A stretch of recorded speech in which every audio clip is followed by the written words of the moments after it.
24 કલાક આપણે ટીવીની સામે બેસીને સમાચાર ના જોઈ શકીએ એ તો વાત બરાબર જ છે. હવે એ ચક્કરમાં ઘણી વખત આપણા કામના સમાચાર મિસ થઈ જતા હોય છે. તો તમે એક આ વિડીયો જોઈ લેશો તો 5 મિનિટની અંદર છેલ્લી 24 કલાકમાં જેટલા પણ મોટા સમાચાર છે એ તમને મળી રહેશે. સૌથી પહેલા વાત કરીએ કચ્છની. આમ જોવા જઈએ તો કચ્છ તો બહુ જ ફેમસ છે, એમાં પણ ખાસ કરીને સફેદ રણ માટે ખૂબ જ ફેમસ છે.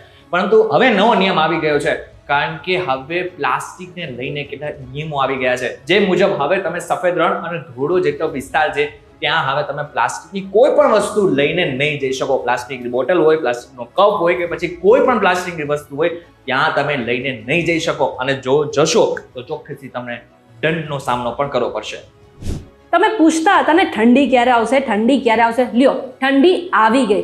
આજે હવામાન નિષ્ણાત અંબાલાલ પટેલ છે, એમને આગાહી કરી છે કે આવતીકાલથી ઠંડીનો ચમકારો વધી શકે છે અને 22, 23 અને 24 તારીખે અરબ સાગરમાં લો પ્રેશર સર્જાશે, તો બંગાળની ખાડીમાં 25 તારીખે લો પ્રેશર સર્જાશે, એટલે કે સાયક્લોન પણ આવી શકે છે અને 29 તારીખથી ફૂલ ફોજમાં ઠંડી ચાલુ થઈ જશે.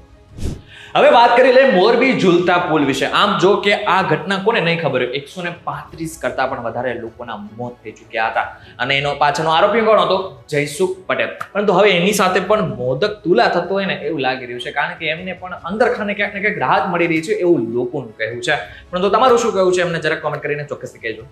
કોલ્ડ પ્લે કોન્સર્ટ તો અત્યારે આખા ભારતમાં સૌથી વધારે ચર્ચામાં છે અને અમદાવાદના નરેન્દ્ર મોદી સ્ટેડિયમમાં કોલ્ડ પ્લે જે છે 25 જાન્યુઆરી યોજાવાનો હતો અને તેની ટિકિટ આજથી વેચાવાની હતી. જો કે મિનિટોની અંદર જ એ ટિકિટનું વેચાણ થઈ ગયું હતું ને એ બાદ જ 26મી જાન્યુઆરી બીજો કોન્સર્ટ જાહેર કરી દીધો છે અને એ પણ અમદાવાદમાં યોજાશે અને તેની ટિકિટ પણ અત્યારે વેચાવા લાગી છે અને ટિકિટ લેવા માટે યુવકો પડાપડી કરી રહ્યા છે.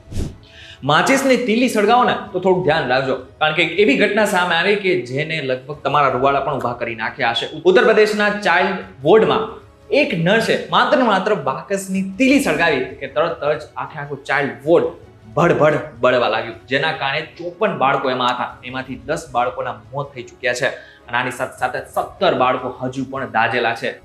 કાશ્મીરમાં મોસમનો જે મિજાજ છે આજે બદલાઈ ગયો છે અને આજે કાશ્મીર સાચી રીતે ધરતીનું સ્વર્ગ લાગી રહ્યું હતું.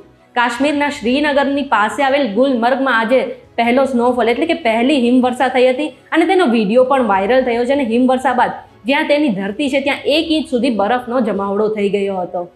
હવે વાત કરીએ ઇસરોના એલન મસ્ક. આમ જોવા જાય તો બંને અલગ અલગ છેડા છે, પરંતુ હવે એ બંને છેડા ભેગા થવા જઈ રહી છે, કારણ કે બંને મળીને એક એડવાન્સ સેટેલાઇટ લોન્ચ કરવાના છે. કઈ?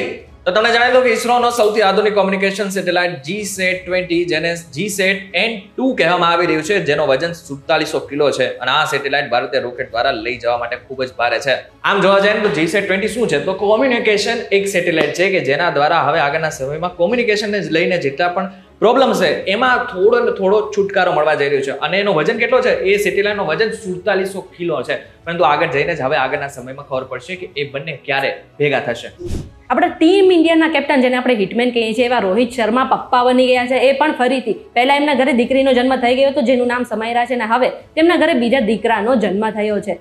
જાણીતું છે કે થોડા દિવસ પહેલા વિરાટ કોહલીના ઘરે પણ દીકરાનો જન્મ થયો હતો. તો આ હતા આજના મુખ્ય સમાચારો જે તમારે જાણવા જરૂરી હતા. હવે તમને પસંદ આવ્યો હોય ને આ વિડીયો તો ચોક્કસથી અમને એકવાર લાઈક કરી નાખજો, શેર કરી નાખજો વિડીયોને, અમને કોમેન્ટ કરજો અને આની સાથે વધુ પસંદ આવે ને તો એકવાર અમારી ચેનલને એકવાર સબસ્ક્રાઇબ કરી નાખજો. ફરી મળીશું નવા વિડીયો સાથે, નવા કોન્સેપ્ટ સાથે. ત્યાં સુધી મને રજા આપો. નમસ્કાર.